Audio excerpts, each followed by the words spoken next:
Okay, so here it is, the video that I never thought I would make, but it actually happened. Gmail has become the best way to consume email and do whatever you need with it. And that is just for one little thing that they hide in the settings. So first I want to show you where to turn it on. That would be, well, uh, if you're using any email, you know that you have to click, that mail will open, you have to go back, you have to do anything here to delete it or do anything like that.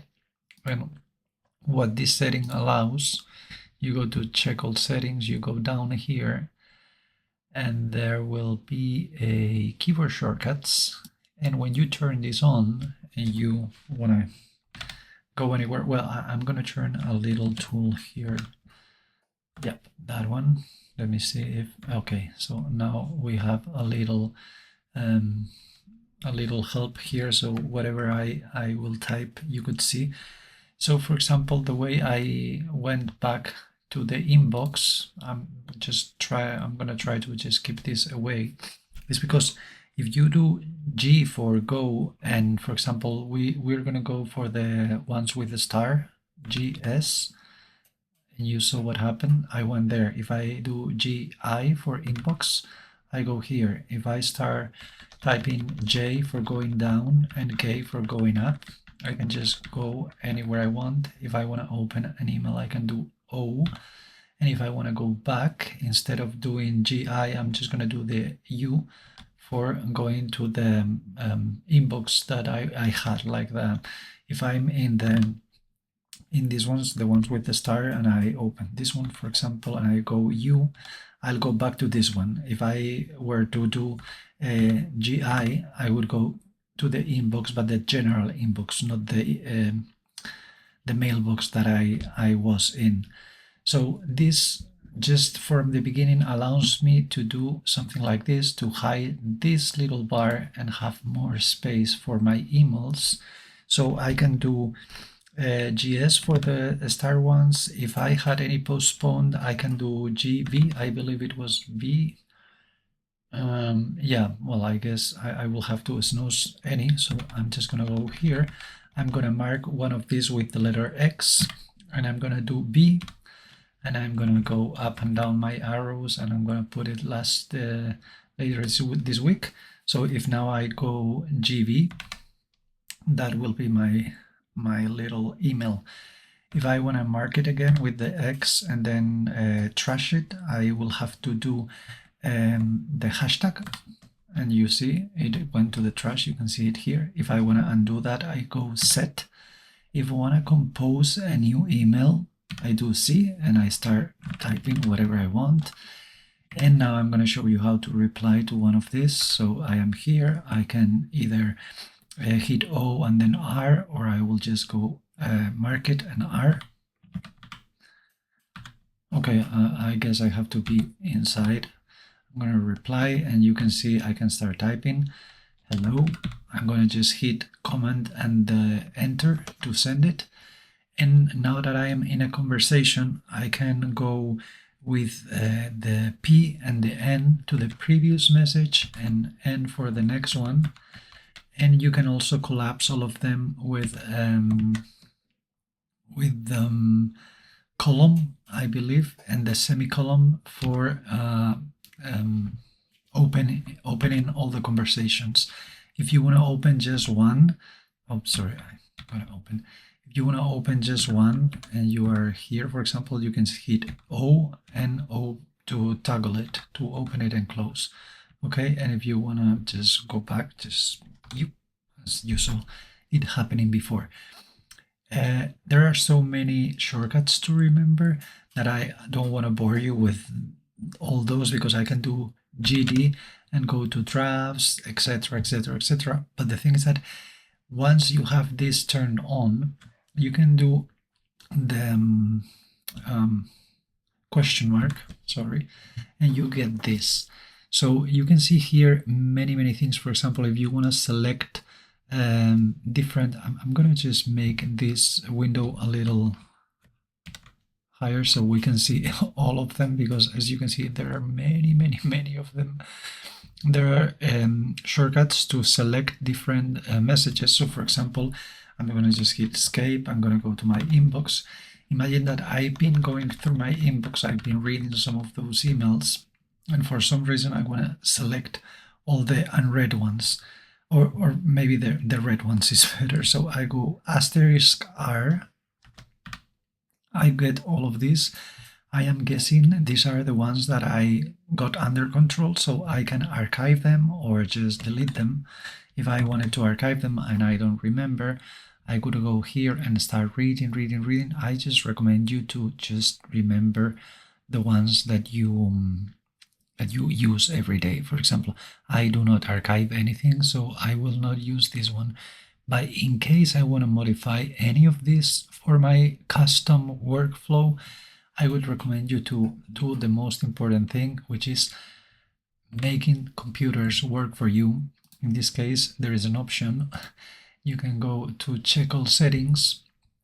You will have to first, once you have this on, the shortcuts on, you will have to first go to advanced.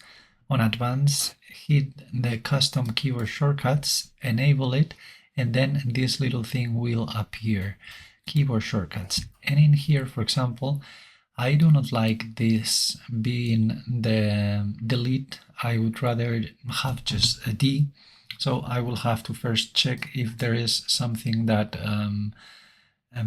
duplicates this, and in this case it is. So I would probably just change this to anything. Okay, I don't know why, but okay, I will allow it. So I can change it here, and then here I can do the D. I will go save changes, and now once I'm here and I mark any of this, I can mark these two. For example, I'm going to do XJX and then D. They are gone. I do set to undo them, but you can see the power of this. Obviously, when you are also replying to a message or composing a new message, I'm just going to compose a new message so we don't mess it up. I'm going to compose it in a full screen. So remember, I just changed that to be uppercase C. And as you can see, it works. I'm just going to go to the messaging here. And if I start typing, for example, you can see that I have a specific characters, but you know that Gmail lets you do many things here. So for example, I can do Command Shift and the plus to start typing in and like different sizes of letters. I think that was the biggest one. You can start doing also bold. If I hit Command V, you saw that this turned on. Also, if I hit, I guess is I and U, and you can now do hello, this is my title. And now when I'm here, I can do PUIs because I want to type, but I forgot and I want to make it, well, you saw that it, okay, no, it didn't want, so I'm going to do double, so I am in a little letter right now, and I can just type anything and decide, oh, I want this center. So there's Command Shift E that will center, then Command Shift R that will put it on the right, and then the L for the left, the common one. So this gives you a lot of power for like composing emails pretty quickly. There are also, if I want to do an order list, is with the 7, Command Shift 7, and I can start typing, and those will have, and if I put it like this, and etc. If I want an order, is Command Shift 8, and as you can see, it's just bullet points, and I do 9, that was for a quote. You can see it got this little thingy that means a quote in here, and there are many other like options. I'm gonna just hit X escape to close it. I do believe I have to just put it somewhere else and escape. Yeah, it is on drafts, as you will see. That's the one. But I mean, there are many other things when styling. So you could just go here and learn a few of them. This on the Mac conflicts with the one to make screenshots, so I don't like to use this. But I won't be changing fonts on an email, but just like feel free to do whatever you want. Indenting it's pretty cool, is with the brackets and the command or control on Windows, I'm guessing. So just get a hang of it, check it out. I do believe it's pretty powerful just to be able to do all this. And if you want like a personal preference that I do, I usually consume my emails like this. Okay, let's see if this works. Having this on the right.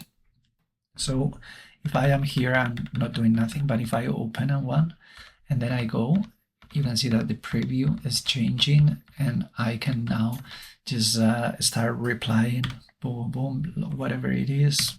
I'm just gonna, and also if you have any of these open on the right and you hit D, it's deleting right away. You don't have to mark them to delete. And well, I'm guessing that's about it for now. If you are curious about getting better to like work with any of these day-to-day applications that we use all the time, just follow me or make any kind of comment so I can see what your questions are, what your interests are, and I could make videos just to try to make your computer experience a little better. So thank you for watching, and see you on the next one.